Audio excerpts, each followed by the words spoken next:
Daisy and the Trouble with Kittens by Cass Gray.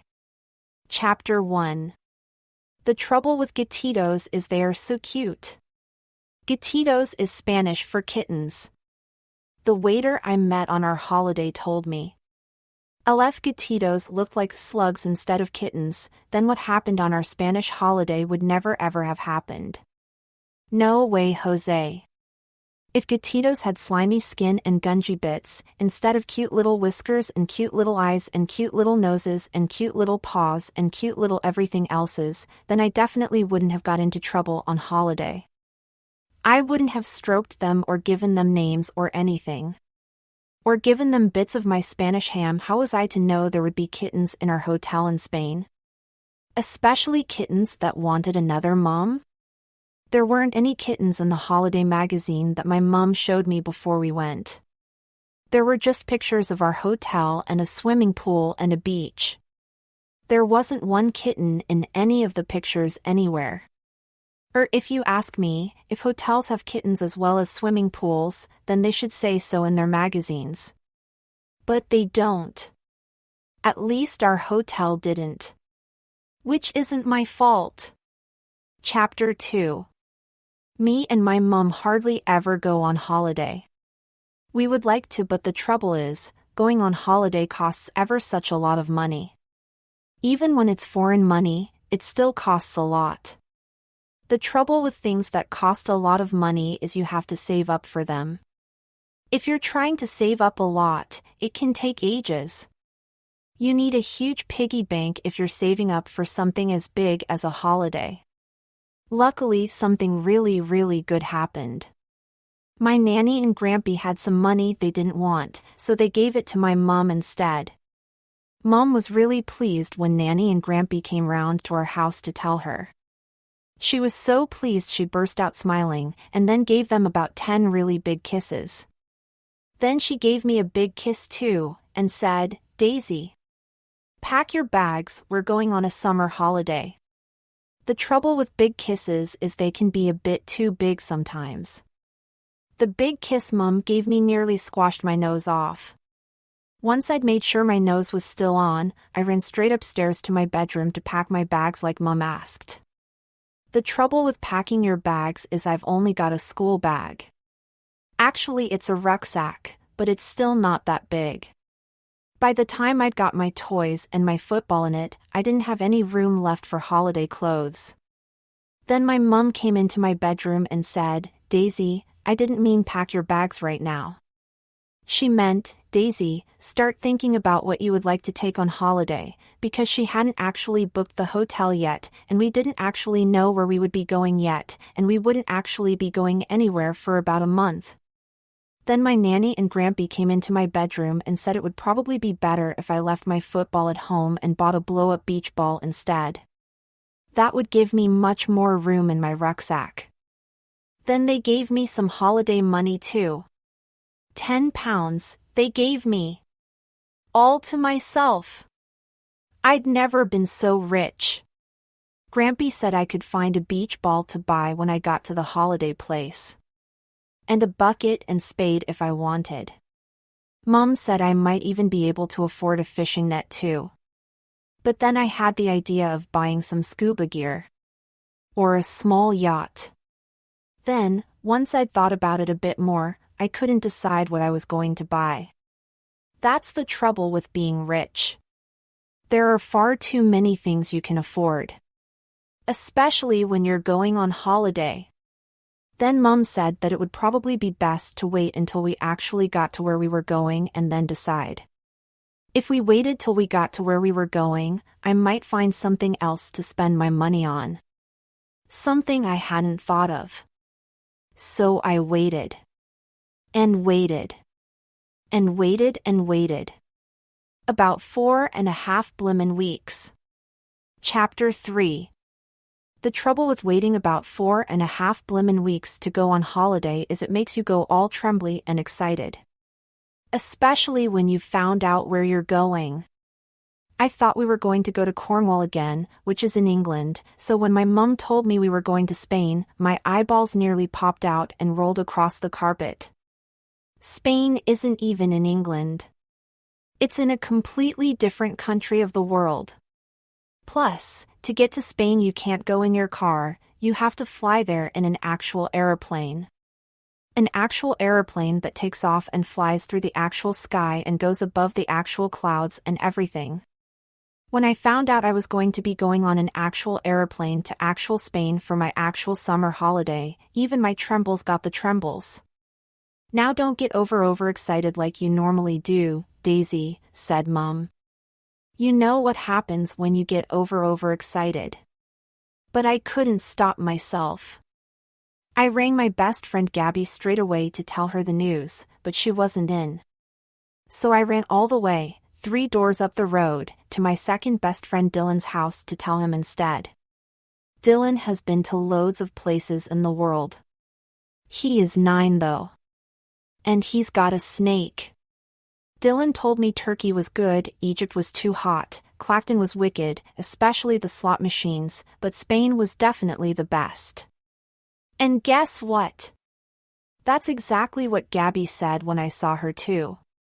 Not about Turkey and Egypt and Clacton, because she hadn't been there. But about Spain. Gabby had definitely been to Spain. She had photos and a Spanish teddy to prove it. The trouble with Spanish teddies is they're a bit stiff. And not very cuddly. Plus they don't look like teddies, they look more like cows.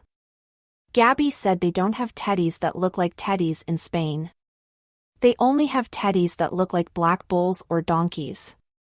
Black bulls and stiff donkeys? I definitely wasn't going to spend my holiday money on a teddy like that. I was going to spend it on something much better. Like a harpoon gun maybe. Or a jet ski. Gabby told me that swimming pools in Spain had blow-up dolphins that you can sit on. And Spain had ice creams with gobstoppers full of bubble gum in them. So then I got even more excited. But I still had ages to wait. Which made me get even more excited. Then Mum showed me a picture of the hotel where we would be staying. And the beach we would be going to. And the swimming pool we would be swimming in. And the slide I would be sliding down. And then she showed me where Spain was on the map. And then a few days later she bought me a new swimming costume. And the next week she bought me some new flip-flops. And the week after that she bought me some special sun cream that would make my face turn blue. And then the week after that it was almost time to go. By the time we started doing the proper actual packing, my trembles were nearly shaking. I was so excited. Chapter 4. The trouble with suitcases is they won't shut. Not if you put too many things in them, they won't. Mum said our suitcase would shut, but she was definitely wrong. Even when she bounced up and down on it, our red suitcase wouldn't close. Sit on it with me, Daisy, she said. So I did. But when we bounced up and down to make it close, the sun cream got squashed and squirted out all over the bed. Luckily, it wasn't my special blue sun cream because I was going to need that for doing scary faces on holiday, but Mum still wasn't very happy. Then she tried putting the suitcase on the floor and standing on it. But standing on it didn't work either. So she tried jumping on it. But this time the handle on her hairbrush snapped, and then, when she jumped up and down the next time, the heel broke off one of her favorite shoes. I said she didn't need 8 pairs of shoes to go on holiday, but Mum said she needed a pair for every day we were going to be there, plus a pair for emergencies. So I asked if I could take my bike for emergencies too. But she said no. Then she opened the suitcase and started taking all my things out. Well, not all my things, she left all my holiday clothes inside, but she took out all my toys. Including my roller blades and my giant super soaker water pistol. Mum said roller blades wouldn't work on sand, and if I wanted to super soak someone on holiday, then I could splash them with swimming pool water instead. So I said some of her shoes wouldn't work on sand either, especially the ones with high heels, plus about 8 of her dresses wouldn't work on sand either. Mom said they weren't meant to work on sand, they were meant to work on dance floors. In the end, we gave up sitting and bouncing and jumping on our red suitcase, and borrowed an extra one from Nanny and Grampy instead. Not a red one, a brown one with a squeaky wheel. That night, Mom said I could put some extra toys in my school rucksack too, as long as I promised to carry it all the way to Spain. That's the trouble with carrying rucksacks. You can never get anyone to carry them for you. So I only put a pad in, and some comics to read on the plane. Plus my smallest teddy. And a smallish giraffe. Then, once I had added my pencil case and my favorite key ring with a monkey on it, I was all packed and ready to go. Then I started to feel really excited. Mom, can I? No, you can't stay up late, said my mom, before I'd even got a chance to finish what I was saying. The taxi will be picking us up at 3 a.m. to take us to the airport tomorrow, Daisy, she told me. I want you to have an early night tonight. That's the trouble with my mom. She always knows what I'm going to say next. Well, nearly almost always. And can I? And can you what? Asked my mom. And can I sleep in my clothes? I asked. Please, Mom, let me sleep in my clothes. Then I'll be all ready to go on holiday the moment you wake me up. The trouble with me saying can I is nearly always my mom says no. But guess what? This time she didn't say no, she said yes. Good idea, Daisy, she said. Anything that saves time in the morning is a good idea in my books. Plus please can I dash? Plus please can you what now? Asked Mom, with a bit of a frown on her face this time. Plus please can I drive the aeroplane tomorrow? I asked. No you can't, Daisy, she said. 7-year-olds do not drive airplanes to Spain. Well, it was worth a try. Chapter 5. The trouble with taxis is they are always late. It was 3:10 the next morning. I had got up, eaten my breakfast, brushed my hair, cleaned my teeth, put me trainers on, zipped up my rucksack, unzipped my rucksack, to check my monkey key ring was in there, zipped up my rucksack again. Unzipped it again, to check I'd put a rubber in my pencil case, zipped it up again, unzipped it again, to talk to my teddy, zipped it up again, put my jacket on, put my rucksack on my back, taken my rucksack off my back, to see if my monkey key ring was still there, put my rucksack on again, walked round and round the lounge at least 15 times, and the taxi still hadn't arrived. Mom was starting to get a bit fidgety too, but just as she picked up the phone to find out where it was, the taxi pulled up outside our house. At last, she said. Come on, Daisy, it's time to go. The taxi driver got out of his car to help Mom with the suitcases. It was really dark and exciting outside our house. Everyone in the whole street was asleep except for me and Mom. Even the birds were still asleep. When we drove past Dylan's house, I looked up at his bedroom curtains and imagined him snoring in his bed. Then I imagined his pet snake Shooter curled up on his heat pads too. Being the only one awake in the street was really exciting. When we got to a bigger road, we saw that other people in England were awake too. Not many, but at least 12. I asked my mom if she thought they were all going on a summer holiday too. She said that some might be, but most were probably going to work or coming home from work. I didn't know people went to do jobs that early in the morning. Or came home from them that late.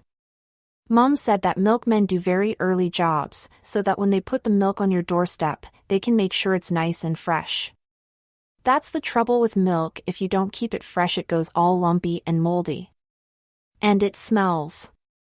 I sniffed some moldy milk when I was round at Gabby's house once, and both our noses nearly fell off, it was so stinky.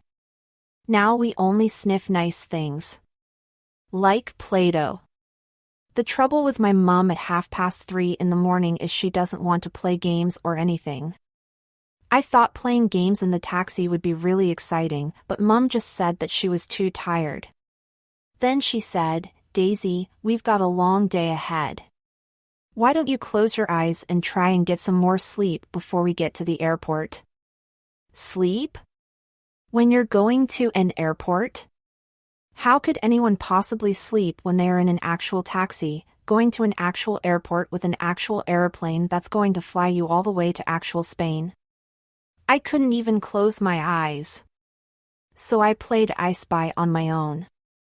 The trouble with playing I Spy on your own is you always know the answers. So I counted lampposts instead. The trouble with counting lampposts is there are too many, so I counted horses instead. The trouble with counting horses is there weren't any, so I imagined I was Spanish instead. The trouble with imagining you're Spanish is it's really hard if you haven't been to Spain before. I could imagine where I lived. I lived in a smallish castle with palm trees and coconuts in the garden. It was very hot, the sun was always shining and the sky was really blue, but my face was even bluer because of my sun cream. I had 2 pets. My black bull was called Blackie and my donkey was called Giddy-Up. Plus my name wasn't Daisy, it was Daisiella, because in Spain children are only allowed to have Spanish-sounding names. My best friends were called Gabriella instead of Gabby and Pepe instead of Dylan. My favorite food was sausagellas with tomatoella sauce. My favorite drink was fizzy orangella and my favorite crisps were smoky baconella. But after that I couldn't think of anything else Spanish, so I watched my mum dribbling instead. The trouble with dribble is it always comes out when you're asleep. I don't know why, because if you go to sleep, then your dribble should go to sleep too really. But it doesn't. At least my mum's dribble doesn't. My mum's dribble goes really dribbly when she's asleep. Especially when she starts snoring. The trouble with snoring is when they get to be big snores, they sound like a pig eating porridge. And they make your dribble wobble. I thought the taxi driver might crash the car when Mum started dribbling and snoring, so I gave her a nudge with my elbow. The trouble with nudging someone with your elbow is it makes them jump if they're asleep. And it makes their dribble go all over their face. Mum wiped her dribble off really quickly, sat up straight and pretended she hadn't been asleep in the first place. But I could see her eyes closing again in the reflection in the taxi window. So I didn't nudge her again after that. Not until we arrived at the airport. Chapter 6. The trouble with arriving at airports is it's really hard not to jump up and down. Even if you've got your seatbelt on. Arriving at airports is so exciting. All the buildings are big and square and made out of concrete. And all the lights are really bright. Plus there are absolutely loads of people everywhere.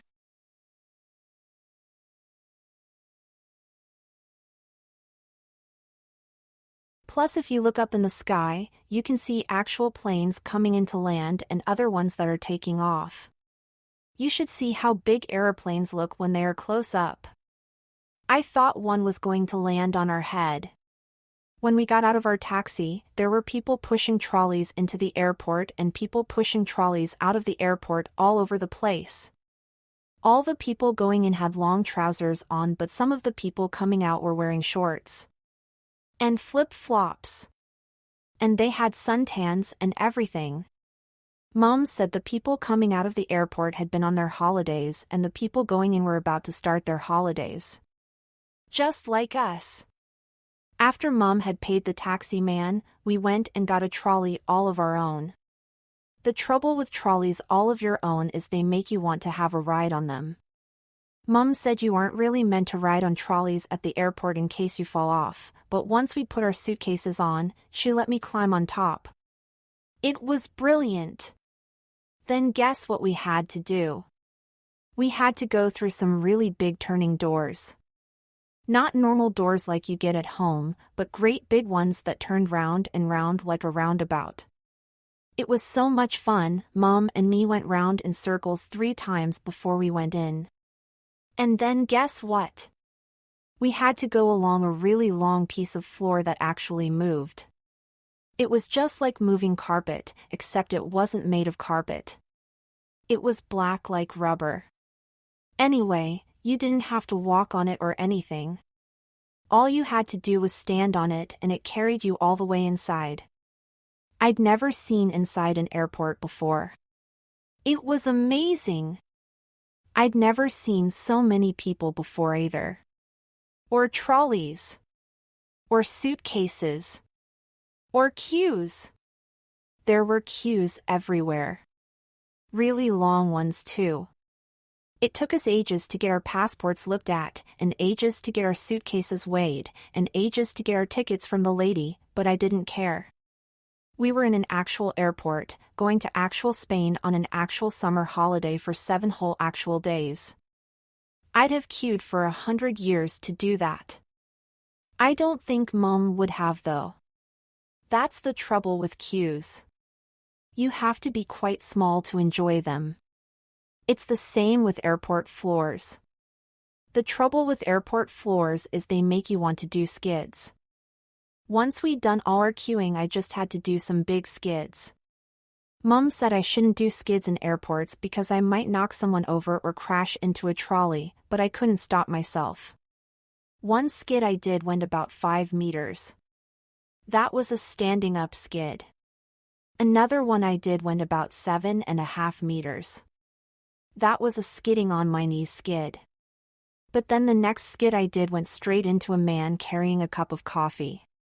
I didn't go very far on that one, but his coffee did. His coffee went about 11 meters. All over the floor. And down his shirt. That's the trouble with people who drink coffee. They're always drinking it where children need to do skids. So I had to stop doing skids after that. And I had to say sorry. Plus my mom had to buy the man another coffee. But not another shirt. She did offer to buy him another shirt, but the man said he would be fine when he had dried out. And anyway, it serves him right really, for not looking where he was going. Chapter 7. The trouble with X-ray machines is people aren't allowed to lie down and go through them. I wanted my mom to lie down and go through the X-ray machine. That way I would have been able to see her being a skeleton. That's what X-ray machines do. They see right through the outside of things and show you all the bits on the inside. Mom said we were only allowed to put our bags and jackets and shoes through the X-ray machines.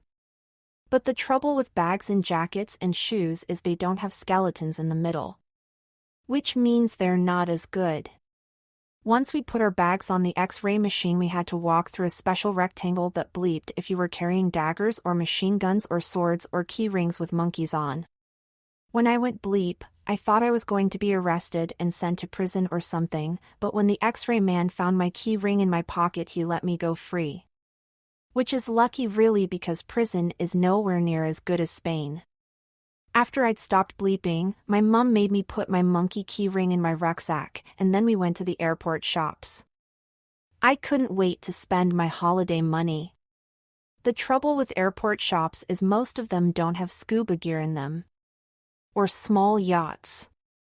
Mom said that if I saw anything else in the shops that I wanted to spend my holiday money on, I should let her know. But I couldn't see any harpoon guns or jet skis or ice creams with bubble gum in them either. I did see a strawberry cornetto that looked quite nice, but Mom said I wasn't allowed ice cream at 6 o'clock in the morning. I wasn't allowed an underwater wristwatch either. Or a basketball net. In the end, I decided to save my holiday money until I got to Spain. Which was lucky really, because I didn't know at the time that I would need it for the kittens. The trouble with seats in airport lounges is when you try and lie across 3 seats at once, the gaps in between make you feel all uncomfortable. Mom said I should sit up nicely and listen for our plane to be announced. But other people were lying all over the seats. And they were grown-ups. One man with knots in his hair and a giant rucksack was lying across about 6 seats. So I didn't see why I couldn't. Except I thought I'd fall through the gaps, so I did sit up in the end. The trouble with airport announcers is they always say the wrong plane. Loads of planes were taking off all the time to loads of holidays all over the world. But none of the announcements were for me and Mom. That's the trouble with announcements. They should do the Spain ones first. Mom told me that our flight number was MLG 452 and that as soon as our plane had been cleaned and tidied and filled up with petrol, then there would be an announcement for us to get on our plane too. I said I didn't mind going to Spain in a dirty plane or one that didn't have much petrol in it, but Mom said that wasn't a very good idea. So we waited. And waited and waited. Until, just when I thought it would never ever happen. It did! The lady doing the announcements actually announced our actual plane to actual Spain. Time to go, Daisy, said Mom. We need to go to Gate 53. Gate 53 is where our plane will be taking off from soon. The trouble with Gate 53s is they feel like they are about 53 miles from the airport. Mom said it was nothing like 53 miles away, but it felt like ever such a long walk to me. That's the trouble with small legs. They start to ache much earlier than longer ones. Especially if you're carrying a rucksack. Except that's when I realized I wasn't. I wasn't carrying my rucksack at all. I'd left my rucksack under the seat in the airport lounge. The trouble with leaving rucksacks under seats in airport lounges is you're not allowed to do it. We ran and ran and ran all the way back to the lounge, but when we got to our seat, there were about 5 policemen moving people away from my school bag. At first I thought someone had tried to steal my monkey key ring, but then Mom went really red and said that the policemen were checking inside my school bag for a bomb. The trouble with bombs is they can blow up, so I would never ever put one in my school bag. Plus I don't know where to buy bombs. Mom knew that, because she's my mom, but the policeman hadn't met me before so she had to tell them. Which made her go even redder than red. At first the policeman did loads of frowns at her, then, before they gave me my rucksack back, they checked my mom for bombs too. In front of loads and loads of people. Mom said she'd never been so embarrassed in her life. Which is probably true. Then there was another announcement. Except this time it didn't say the name of our airplane, it said our names instead. In big loud words right across the airport. Quick, Daisy, said Mom. It's our last call. Run as fast as you can or we're going to miss our plane. The trouble with missing your plane is it means you will miss your holiday too. So we had to run all the way. The trouble with running all the way to Gate 53 is it makes your legs ache even more. Plus it makes your face all hot and red, and your back all sticky. By the time we got there, my mom could hardly speak, she was so out of breath. Plus her face was a new kind of red I'd never ever seen before. Don't ever leave a bag unattended in an airport again, Daisy, was all she could manage to say. I'm so excited, I'm so excited, I'm so excited, was all I could say back. Chapter 8. The trouble with airplanes is all the seats should be by the windows. If all the seats in airplanes were by the windows, then everyone could look out. Mom said she didn't mind not looking out of the window because she'd looked out of an airplane window before, but I think putting seats in the middle of an airplane is silly. Before we put our seat belts on we had to put our bags in a high-up cupboard above our seats. Mom said that it was called an overhead locker and that once the plane had taken off, she would get my things out of my rucksack to play with. Then we had to put our seat belts on. The trouble with seat belts is you're not allowed to keep unclipping them and then doing them up again, and then unclipping them and doing them up again. I got really good at undoing and doing up my seatbelt, but then I got frowned at by an airplane lady. Then my mom said the plane wouldn't take off if I didn't leave my seatbelt alone. So I had to just do it up and not unclip it after that. When we took off, my tummy went all funny. That's the trouble with planes taking off, they go so fast, your tummy can't keep up.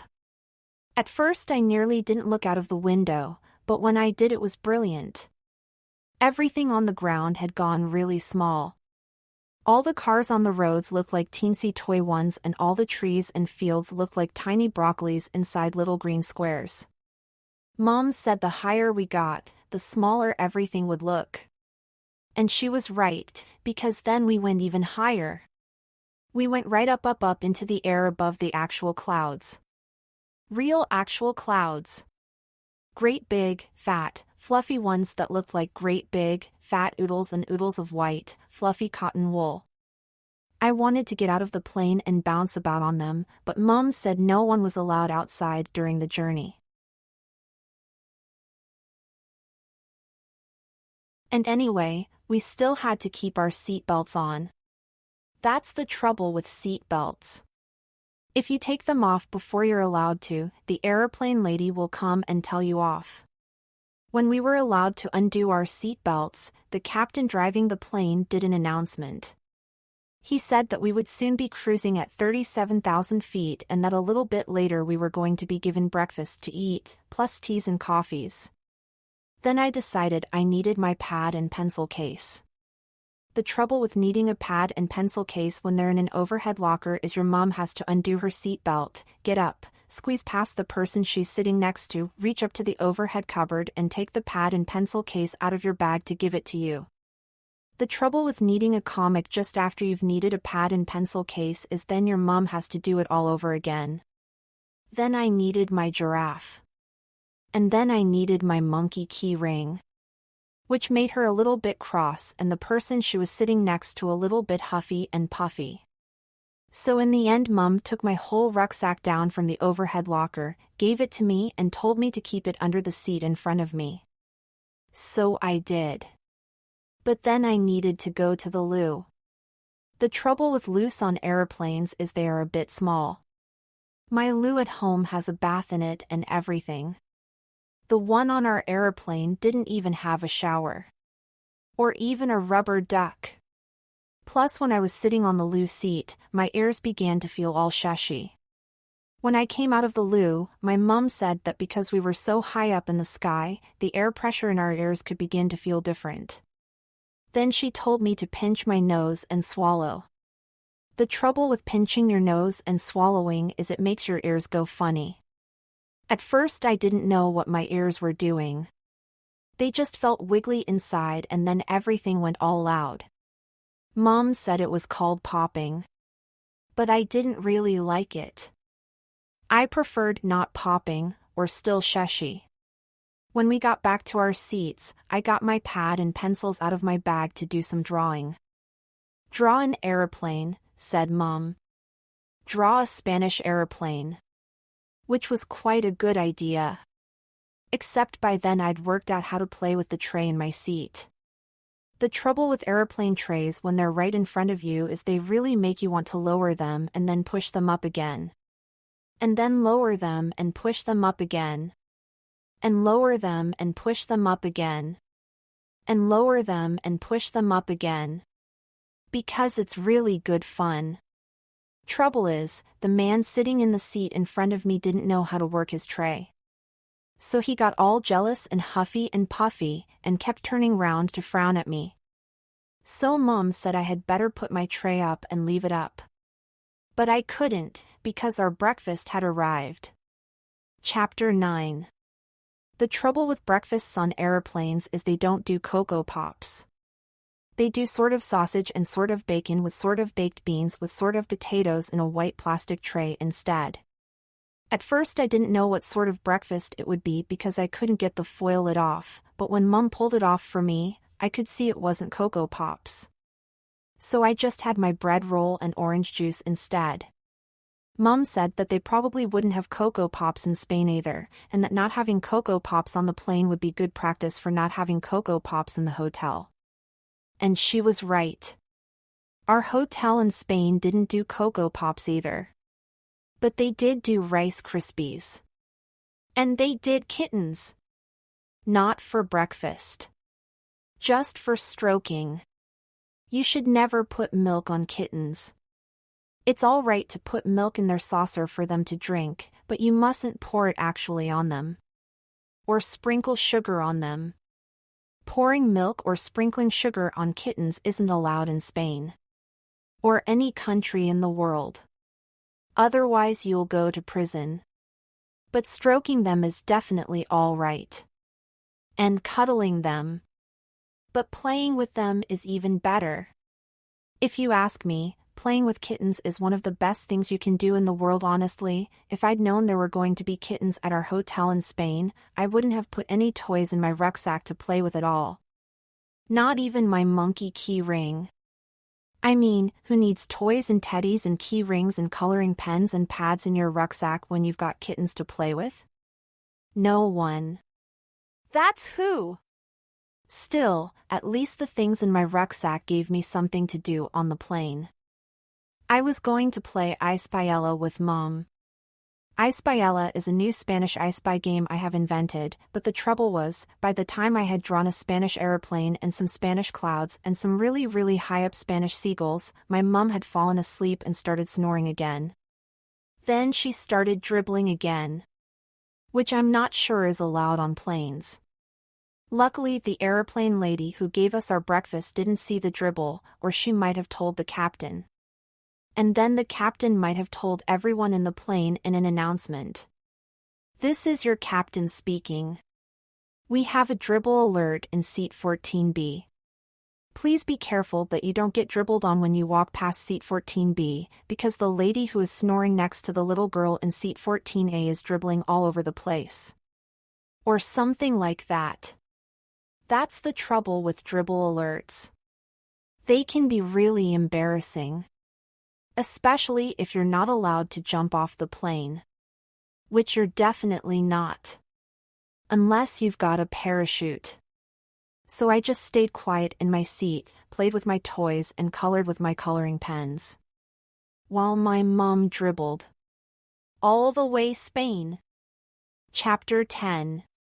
The trouble with airports in Spain is they're a bit like the ones in England. Only hotter.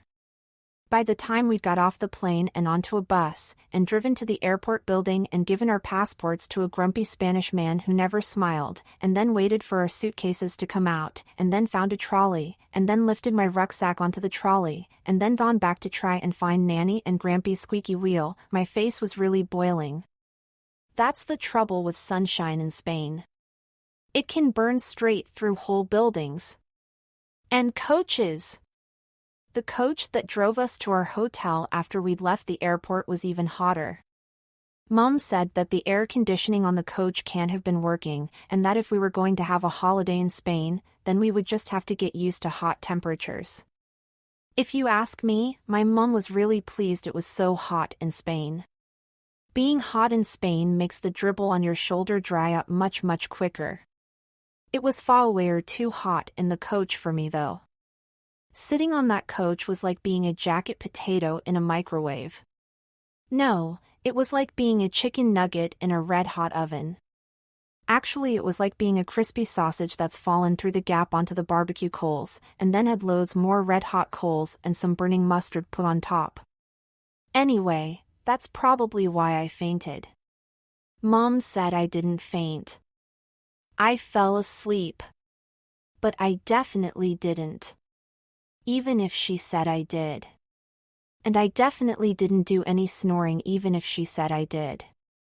And I definitely didn't do any dribbling. Even Mom said I didn't do any dribbling. Anyway. Boy was I pleased when we arrived at our hotel. And double boy was I excited when we got our suitcases off the coach and carried them inside. You should have seen how Spanish everything was inside the hotel. Everywhere I looked there were Spanish things all over the place. There were Spanish people with Spanish name badges, there were great big Spanish pots with blue and white patterns on them, and massive posters of Spanish ladies doing Spanish dancing on the wall, plus there was a great big Spanish floor that you could do Spanish skids on, plus there were actual plants with lemons growing on them in actual Spanish. And you'll just never guess what else there was growing out of the actual ground inside the actual hotel, you'll just never guess. Real actual Spanish. Palm trees. Right up close to where we were actually standing. And over by the window. And over by all the other windows too. There were real actual Spanish palm trees all over the place. I reckon someone must have picked all the coconuts, because I couldn't see any, but all the other palm tree bits were there. Great big trunks and great big palm tree leaves, growing inside our actual hotel. It was so exciting, I wanted to jump up and down and do skids and roly-polies all over the place. I wanted to do whoop-de-doops and fiddle-de-dellis and be jumpier and skiddier than I'd ever been before in my whole life. And then I realized why. I'd never been excited in Spanish before. Mom said I should remember that I was English and try and keep my whoop-de-doops and fiddle-de-dellis to a minimum. So I tried. But then I saw our room. And then I saw our balcony. And then I saw the pool. I could see the actual swimming pool from the actual balcony of our actual room. It had really blue water with people in it, plus a great big yellow slide. I've never put a swimming costume on so fast in my life. Chapter 11. The trouble with swimming costumes is after you put them on you have to put sun cream on as well. All the time. I couldn't wait to get into the pool and slide down the great big yellow slide into the water, but Mum said midday suns in Spain can roast you like a turkey Twizzler, so I wasn't allowed anywhere until I'd put my sun cream on. The first time my mum put the sun cream on my face, I asked her to do me a really scary zombie face so I could frighten everyone in the pool. Trouble is, when I got to the pool, lots of other children had scary blue zombie faces too. One boy called Harrison even had a green face. Harrison was the first friend I met in the pool on holiday. Actually, I didn't exactly meet him, I kind of landed on top of him. Which wasn't my fault, because he shouldn't have been doing shark impressions at the bottom of the yellow slide. And anyway, it didn't hurt him when I landed on him. He just went under the water, disappeared for a while and then came up over by the getting out steps. Except he didn't get out, he stayed in. At first I thought he might be a bit cross, but he wasn't cross at all. He smiled at me, emptied some water out of his swimming goggles, and then swam back towards me to say hello. Harrison was 8, and ever such a good swimmer. And he could do proper dives into the deep end with his legs together. Plus he had a baby sister called JoJo. The trouble with JoJo is she was only 3, which meant she sank nearly all the time. Unless she had her rubber ring and armbands on. Harrison said he was in charge of JoJo when she was in the pool, especially when his mum and dad were lying down on the sun loungers with their eyes shut. Which was most of the time. Harrison said that being in charge of JoJo was the same as being a lifeguard, which is really good, because I'd never met an actual lifeguard before. Especially a green one. When Harrison took me over to the shallow end to meet JoJo, I met loads of other children on the way. There was Carly, who was from Birmingham, Danny from Newcastle, Maddie from Devon, and Cerise and Montague from Surrey. Cerise and Montague were really tanned because they'd already been at the hotel for a week. Everyone else was mostly blue, except for Maddie, who was blue with pink and red peely bits on his shoulders. Everyone wanted to play with me, and everyone wanted to know my name. It was brilliant. I'd only been in the pool 5 minutes and I had 7 new friends already. Harrison and JoJo were going to be my best friends on holiday though. I'd never have found the kittens without Harrison and JoJo. At least, not without Harrison and JoJo's frisbee. Chapter 12. The trouble with frisbees is you can never be exactly sure where they are going to go. Every afternoon straight after lunch, me, Harrison, Maddie, Carly, Cerise and Montague would meet by the slide with our t-shirts on, and then play zombie mermaids in the pool. Trouble is, boys don't usually want to be mermaids, even when they are zombie ones, so we couldn't really play zombie mermaids for very long. Everyone wanted to play frisbee throwing though. especially when it was zombie frisbee throwing. Montague said that we could all be water zombies, without being mermaids, and that our special zombie frisbee was made out of red-hot lava. Which meant if you held it for too long all your fingers would melt off and sink to the bottom of the pool. The trouble with your fingers sinking to the bottom of the pool is you can't hold Spanish lemonade or ice cream or anything, so if the frisbee came to you, you had to throw it to someone else really fast. The trouble with throwing frisbees really fast is they can almost go into space. Especially if you're not standing in the pool when you throw it.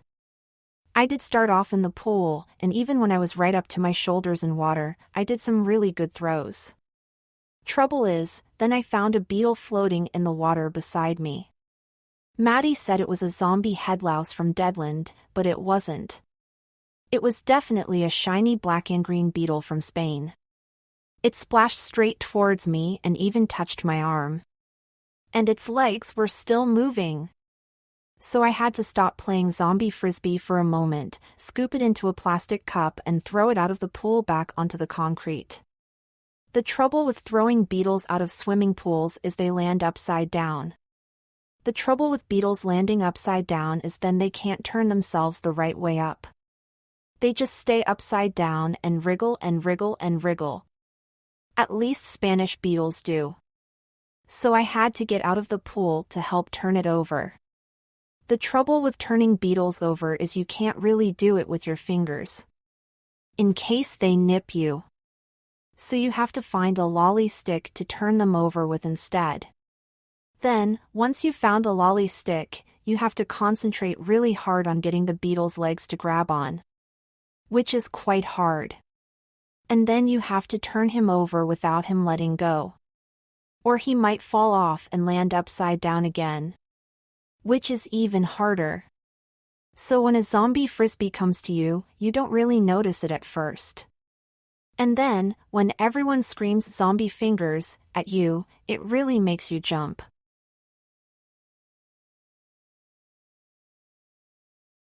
And when you look round at everyone in the pool and they're telling you you've only got 2 seconds before your fingers melt off, it makes you really panic, pick up the zombie frisbee and throw it away really fast. So fast that it goes right across the pool, straight over the sun loungers, in between some palm trees and over a fence. Which wasn't my fault. Except everyone said it was. At first they laughed and splashed about and said it was really funny. Carly said I must have done a turbo zombie frisbee throw, Maddie said I must have switched to zombie space catapult force, and Cerise said I'd thrown it so hard she was surprised my arm hadn't fallen off and landed in the pool. Which was the funniest. But then Montague said I had to go and get the frisbee back from over the fence. Which is wrong, because it wasn't even his frisbee in the first place. It was Harrison and JoJo's. Then everyone said I had to go and get the frisbee back from over the fence, including Harrison and JoJo. Because I was the one who had thrown it over. Plus I was already out of the pool. Thanks to that beetle. So I had no choice. I had to go and look for the frisbee. Which meant I had to go behind the fence too. The trouble with fences is they can be a bit strange when they're Spanish. Especially when you don't know what is on the other side. So I asked Montague and Cerise to come with me. But they wouldn't. Montague said that his flip-flops were under the bed in his hotel room and that Spanish concrete was too hot for his feet. Cerise said she wanted to have a go on the slide, Maddie said he wanted to practice his duck diving, Carly said she was feeling a bit sunburned, which was definitely a lie, because she was bluer than any of us, and Danny said he needed to check the battery on his iPod. Not including JoJo, that only left Harrison. I knew Harrison wouldn't let me down. Chapter 13. The moment I saw the kittens I knew this was going to be my best holiday ever. Harrison said he saw them first because he was the first one to go through the gate in the fence. But he definitely didn't see them first. He saw the frisbee first, but it was me who saw the kittens. They were curled up under a bush beside some big metal dustbins. The dustbins were really smelly and had Spanish flies buzzing all around them. But I didn't care. I only cared about the kittens. There were 5. A gray one, a gray and white one, a black one, a black and white one, and a ginger one. And there was a mummy one. The mummy one was kind of tabby colored with a white tip on her tail. She was really skinny and, at first when she saw me, she looked a bit scared. But when she realized I could do Spanish cat talk, she was all right. The trouble with Spanish cat talk is only me and Spanish cats and kittens can understand it. Harrison didn't understand it, and neither did Jojo when we showed her the kittens the next day. Spanish cat talk is a mixture of sign language and squeaks. You either know how to do it or you don't. Which was a shame for Harrison and Jojo because they didn't know how to do it, but then Harrison and Jojo aren't as good with animals as I am. Which is why it was better if I was more in charge of the kittens than them. Even if Harrison was older than me. Harrison said he definitely understood why the kittens had made their nest under a bush beside the dustbins. He said dustbins were full of things to eat, and so being next to one would mean they could always get food anytime they wanted it. Which isn't true. Because the trouble with Spanish dustbins is kittens can't get the lids off. Neither can mummy cats. Because the lids are too heavy and high up. Which is probably why the kittens looked so skinny too. Especially the littlest black one. I was the first one to touch her. She was so cute. I was a bit nervous at first in case the mummy cat tried to scratch me. But after I'd squeaked to explain that I was only going to be kind to her kittens, and that later on I would come back and give them some food, she let me crouch down beside the bush, put my hand in and stroke them. Then she even let me pick up one of her kittens. The trouble with picking up a Spanish kitten is other people always want to have a hold too. I'd only had the black one in the palm of my hand for about 10 seconds before Harrison said it was his turn to hold him now. So I had to let him. Otherwise it wouldn't have been fair. Harrison said he thought he might have suddenly found the powers to speak Spanish cat talk, but he definitely hadn't. Harrison's squeaks didn't sound like Spanish cat language at all. They sounded more like Russian hamster language, if you ask me. But I didn't tell him that. Because that wouldn't have been very fair either. Or kind. So at first I only got a little hold of the black kitten. And no holds of the other kittens at all. Because before I could reach under the bush to get another one, Angelo came out of the back door of the pool bar and found us over by the dustbins. Angelo is my favorite Spanish waiter in the world. He was really nice and friendly to us all the time we were on holiday. But the first time he met us, he said children weren't allowed around the dustbins, and he would get told off if he didn't ask us to leave. Which I don't think was true either. If you ask me, the reason he wanted us to go back to the pool had nothing to do with the dustbins. If you ask me, Angelo just wanted us to go so he could smoke a cigarette without anyone seeing. I'm definite about it actually, because I saw him hide a cigarette behind his back when he saw us. Plus when he asked us our names, there was smoke coming up from over his shoulder. The trouble with smoking cigarettes is they can kill you.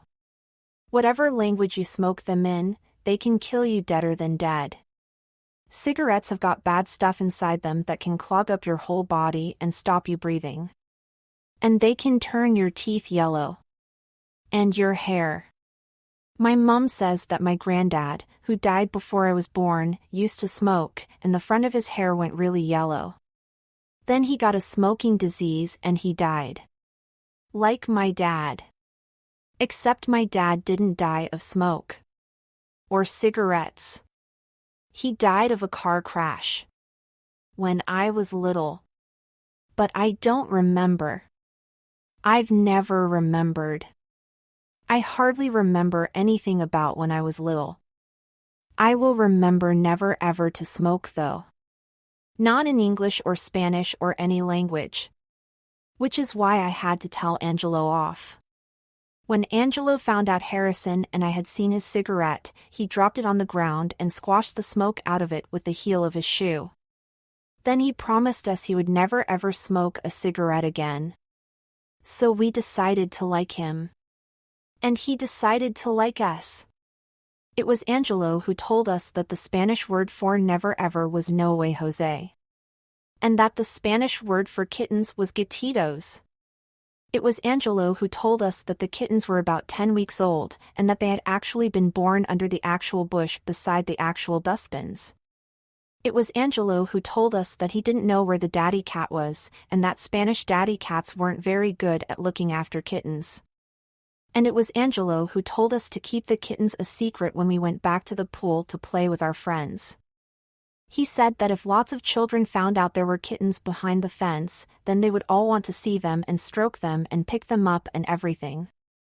Then he would end up with lots of children around the dustbins. Which meant he really would get into trouble. Plus the mummy cat might not like it, which meant he would have to lock the gate and the fence for good. Which meant we wouldn't be able to open it. Which meant we would never see the kittens again. Never ever. So Harrison and me decided there and then, when we got back to the pool with the frisbee, the 5 little Spanish gatitos behind the fence would be our 5 little secrets. We wouldn't tell absolutely anyone about the cute little gatitos at all.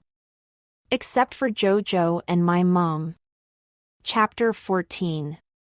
The trouble with my mom is she gets jealous. Not about kittens. About me having so many new friends. Before I'd even got back into the pool with the frisbee, she called me over to see her.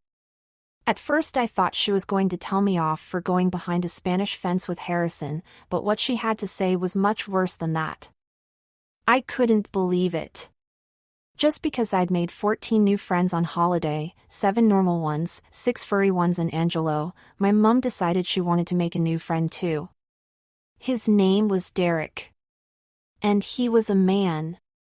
The trouble with men is they might try to be my mom's boyfriend. Which is yuck because my mom goes all different when she might be getting a boyfriend. And she puts more makeup on. The trouble with my mom putting more makeup on is it stops boyfriends from seeing how old she is in real life. If you ask me, my mom is far too old to go out with a boyfriend. In fact, if you ask me, my mom is far too old to go out at all. Except with me. Like to the zoo or the shops. Mom said that I was being silly, and that Derek and she were just good friends. She said she had met him at the pool bar the day before. She said that Derek was very charming and very nice and would very much like to meet me. I still didn't really want to meet him though. I'd much rather have gone to dinner with the kittens. Then Mom told me I had to meet Derek. In fact, she'd already made a date with him. On Thursday night, which was only 3 days away. Without even asking me first. I was so cross, I nearly didn't tell her about the kittens. And when I did tell her about the kittens, guess what she said next? She said that they sounded very nice, and that I should put on my best skirt and top when we went to dinner with Derek. Which made me even crosser. 1 minute I was talking about the kittens and now we were talking about Derek again. So I went and sat under a different umbrella. How could she? Just when I'd gone and found the best things I'd ever found in my life, she had to go and start putting on more makeup. I was so cross, I could hardly think of any names to call the kittens at all. Every time I tried to think of a really good kitten name, the name Derek kept coming into my head instead. Derek, Derek, Derek, Derek, and Derek. Then I got so boiling cross, I had to go and jump in the pool to cool down. Luckily, the pool water really helped a lot. So did Harrison, once he told the others he wasn't playing frisbee anymore.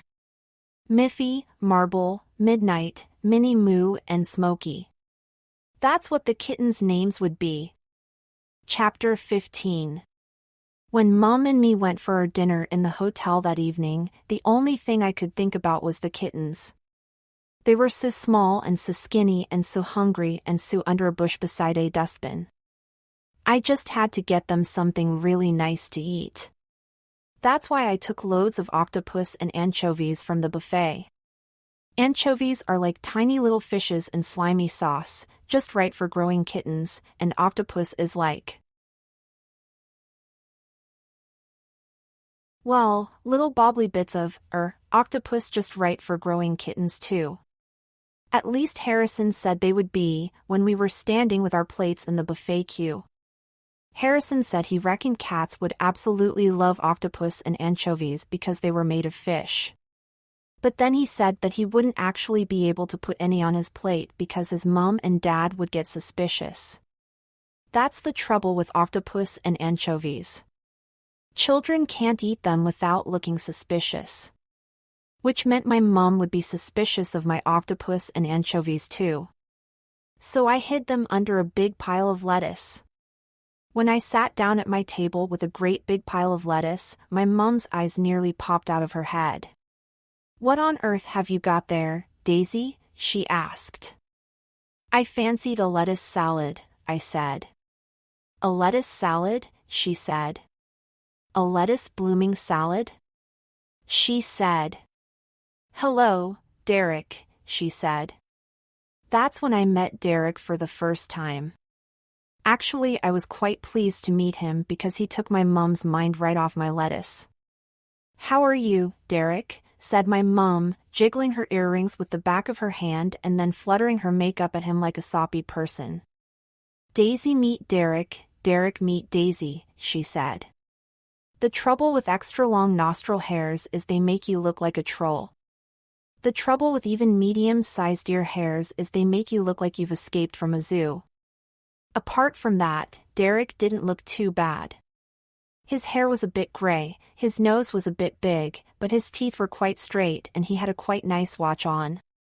Except then he did a wink. The trouble with winks is strangers think they will make children like them. Except they don't. As far as I'm concerned, any stranger who winks at me is a total idiot.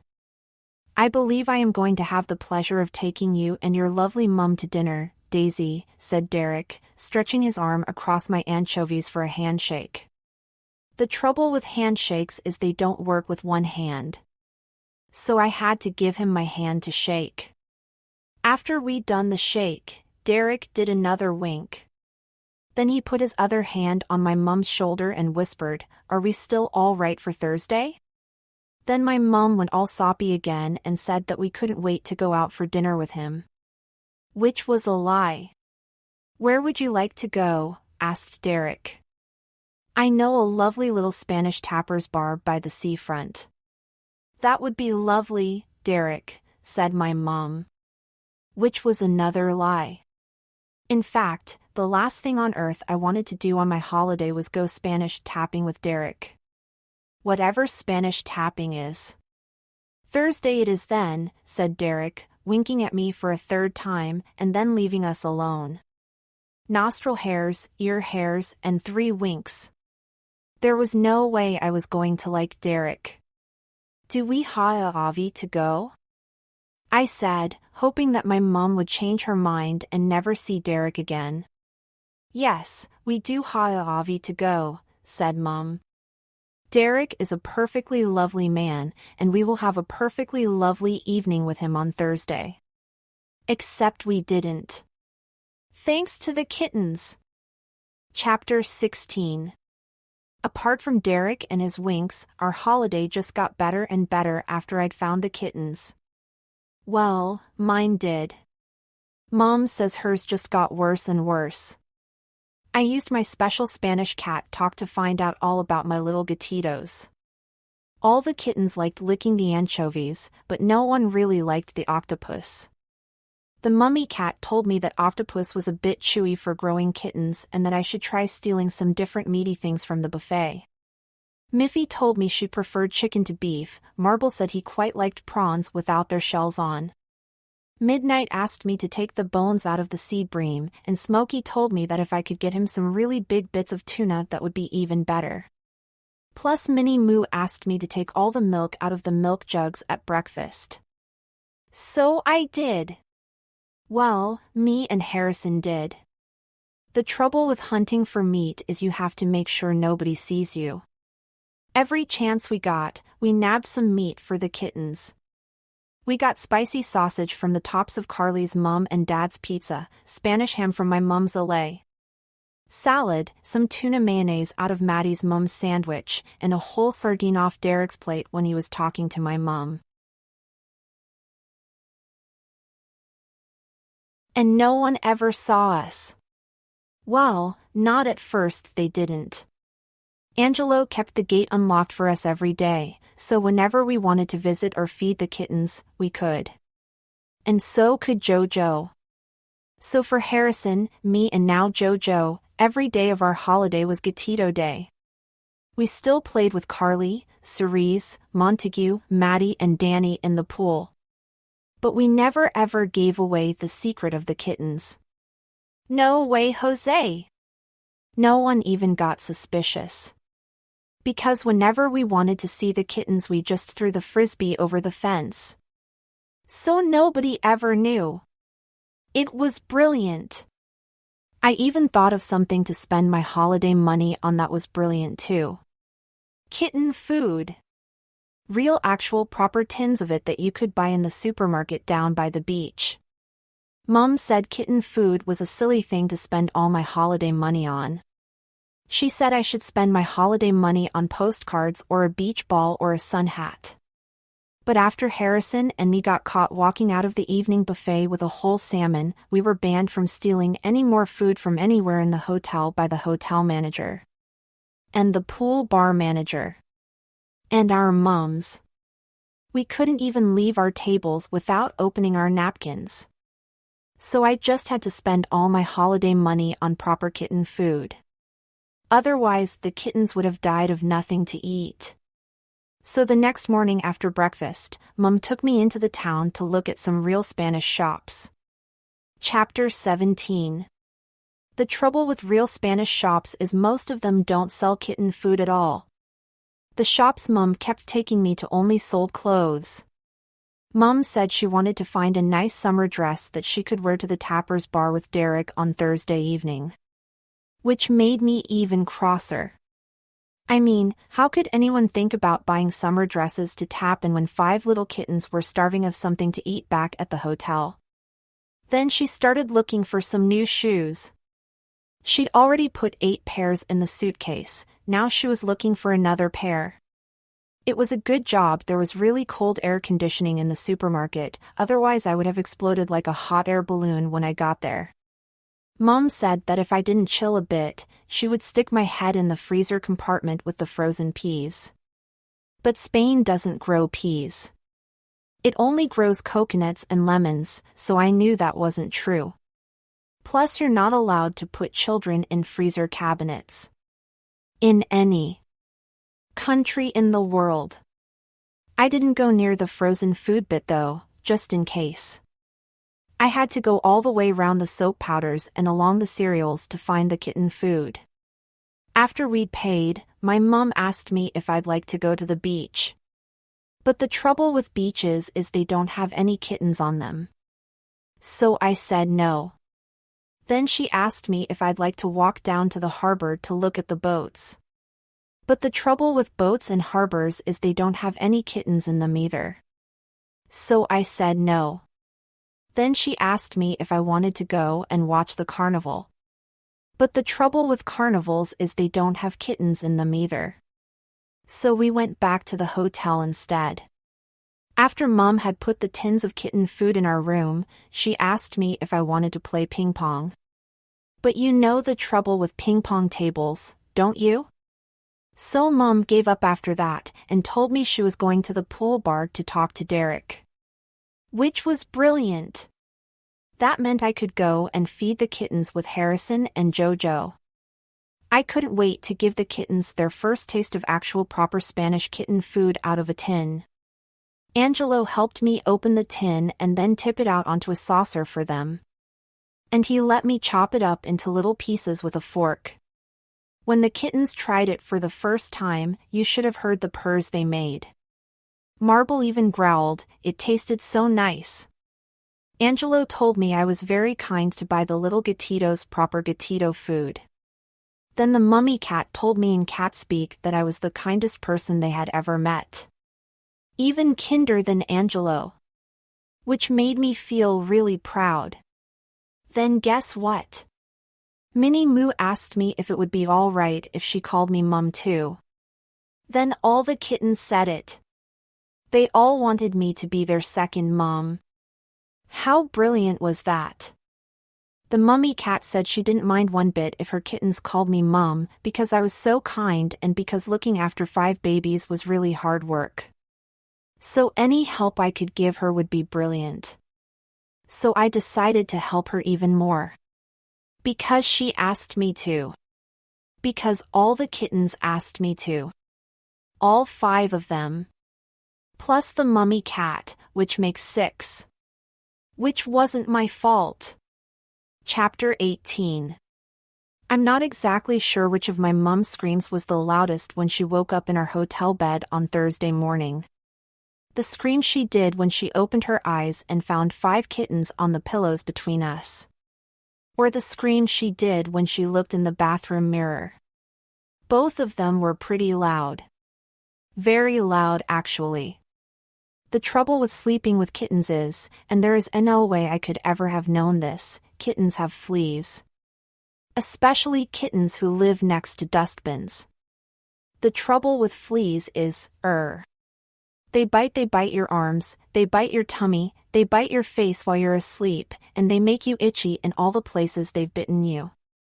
Except, the really big trouble with flea bites is, and there is no way I could ever have been meant to know this. I mean, even my mum didn't know this until the hotel doctor came and told her.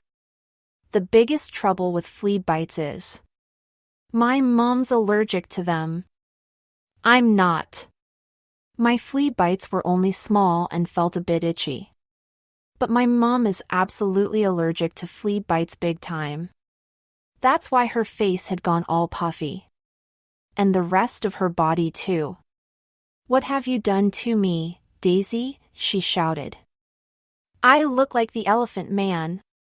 Which wasn't true because she didn't have a trunk or anything. What on earth possessed you to put 5 kittens in our bed? I was babysitting them, I said. Their mom wanted a night off, so I said I would help her out. I had to put them in our bed or they might have got cold. But my mom didn't believe me. Cold, she said. It's 30 degrees outside at night. How on earth are 5 furry kittens going to get cold in 30 degrees of baking hot Spanish night? So I had to think of another answer. I thought they might get lonely, I said. Lonely, she said. They've got 10 million fleas to keep them company. The only company those kittens need is a flea comb, my girl. Trouble is, then she went back into the bathroom and looked in the mirror again. Look at my face now, she said. It's even more swollen. Look at my eyes, she said. They're streaming. Look at my cheeks. Just look at me, Daisy. I've got a face like a bouncy castle. She said. Well, shouted, actually. Trouble is, then she looked at her ankles. And look at my ankles, she screamed. They're wider than the tops of my legs. This isn't a flea allergy, it's bubonic plague. Which wasn't true either. Otherwise her face would have fallen off. Then she went all thoughtful. Wait a moment, she said. How did you get 5 kittens in our bed in the first place? How did you even get them into the room? So I told her. Harrison helped me lift them up through the window, I said. Through the window? She puffed. Harrison is 4 foot tall, Daisy. Our window is 20 feet above ground level. So then I had to tell her a bit more. We put the kittens in my rucksack and then I pulled the rucksack up to our window on a bit of string. I said, "A bit of string?" huffed my mom. "What bit of string?" she puffed. "I found it by the dustbins," I said. Rucksacks. Windows. Kittens. Bits of spring, she said. And where was when all these military maneuvers were going on? You were by the front door, talking to Derek, I said. "Oh my God," she said, going super puffy. "Now I can't go to dinner with Derek looking like this. I can't even leave the hotel room looking like this. What have you done to me, Daisy? It's not my fault the kittens have got fleas." I said. "I know, but it's your fault the kittens ended up in our bed," she said. "Are you mad, Daisy? Has the Spanish sun shriveled up your brains?" The trouble with talking to mums with huffy puffy faces is they don't really listen. They just get crosser and crosser. Especially if then you ask them if you can take 5 kittens home with you. Very especially if you do that. "No, Daisy, you are not taking 5 kittens home with you," she said. "In fact, I'll tell you where you can take those kittens. You can take them right back to the filthy dustbins where you found them. In fact, you can put them in the dustbin for all I care." So I did. Not in. Beside. I took them all the way back to the dustbins and put them back next to their number 1 mom. I guess that's where they belonged. Chapter 19. When I told Angelo that my mom had fleas and her face had gone all puffy. He said it might be a good idea if I stayed out of her way for a little while. He said maybe it would be better if I stayed in the pool until her face went down a bit. But the trouble with face puff is it doesn't go down for ages. Especially when it's flea face puff. So I decided I'd better go and tell Derek. "You told Derek what?" My mom huffed and puffed at me when I finally went back to our room. "I told him you had fleas," I said.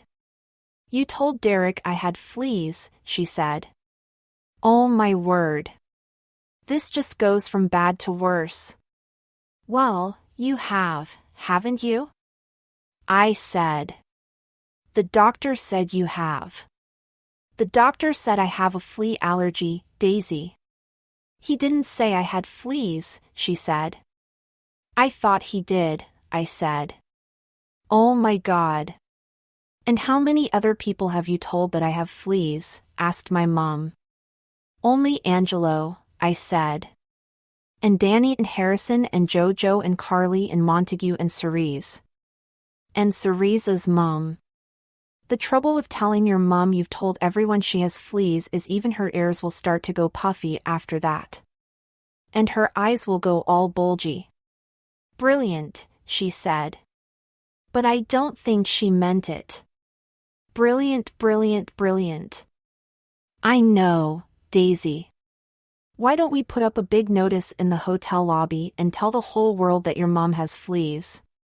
But I don't think she meant that either. Bedtime for you, my girl, and room service for me. And tonight, Daisy, you can sleep on the sofa. Trouble was, she definitely did mean that. Mom didn't come out of our hotel room again after that. Apart from when we had to take our suitcases to the coach on Saturday. She kept the curtains drawn in our room all day Friday, while I played in the pool with my friends. She did still let me feed the kittens, but only because she said there was no way we were carrying 6 tins of cat food home on the plane. And there was no way we were taking 5 kittens home with us on the plane. On the last day of our holiday, when I went to say goodbye to the kittens, I thought I was going to cry. But I didn't. Angelo made me feel better. He said that Spanish gatitos get very shivery in English weather and that the best place for them was here in the warm Spanish sunshine beside the dustbins next to their other mom. Then he promised me that he would help look after them as well as I had, until I came back to the hotel with my mom, perhaps next year. When we went home, my mom's ankles were so fat, she had to be pushed in a wheelchair all the way through the airport and lifted up the stairs of the plane. She wasn't very happy. She said she had wanted to come back from Spain looking like a bronzed beauty but had ended up looking like an overboiled dumpling.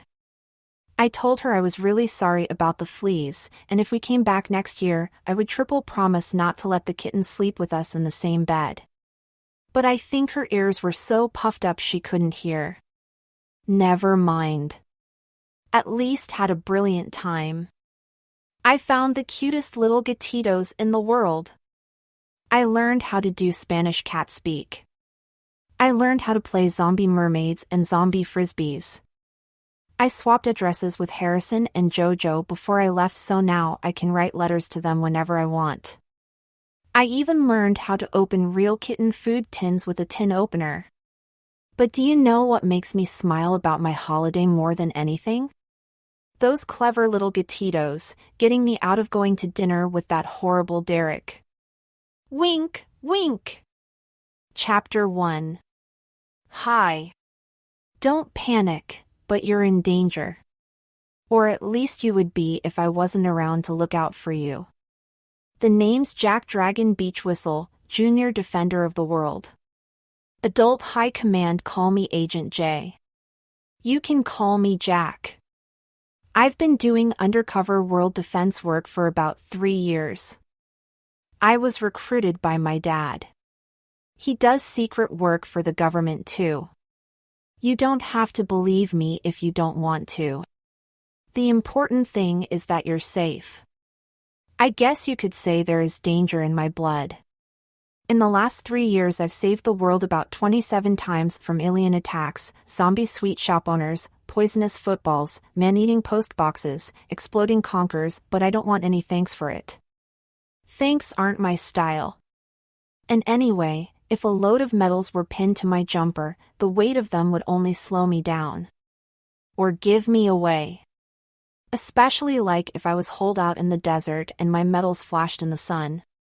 When the work you do is top secret as well as top dangerous, it's important that you blend in with the crowd. That's why I wear a school uniform 5 days of the week and jeans at the weekend. If I didn't have to work undercover, I'd probably wear a one-piece armored suit like Iron Man. Only I'd have a drinks holder on the shoulders of both arms. The drink I'd put in my drinks holders is Lucozade Sport because it aids recovery. Recovering from some of my missions would take weeks if I only had normal squash to drink when I got home. With Lucozade Sport, enemies can throw anything at me and I'm just ready to go again. If I told you where I lived, I would be putting your life at risk. There are a lot of bad people looking for me and there is no telling what they'd do to you if they found out you had the information they needed. I can tell you I live in a house. But it's a house different to any other house on my street. My front door looks red, but that's a disguise, its real color is hidden in a layer of paint underneath. The number on my door says 38, but that isn't the real number either.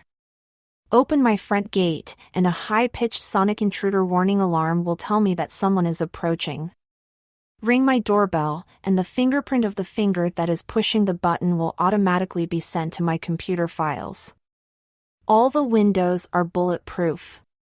The double-glazing people who fitted them were world defense agents in disguise.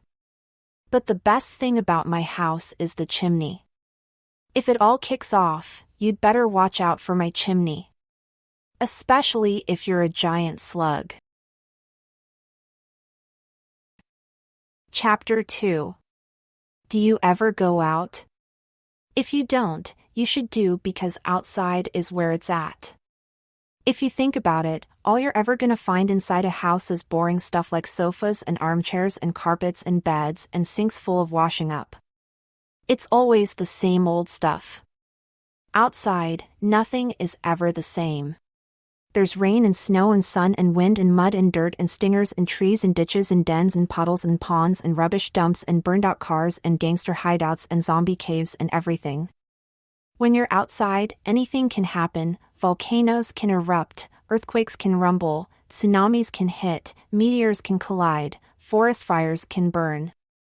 You have to be on the lookout for danger signals every single second of the day, especially if you go to the kind of places I go. I'm talking the Blackberry Maze.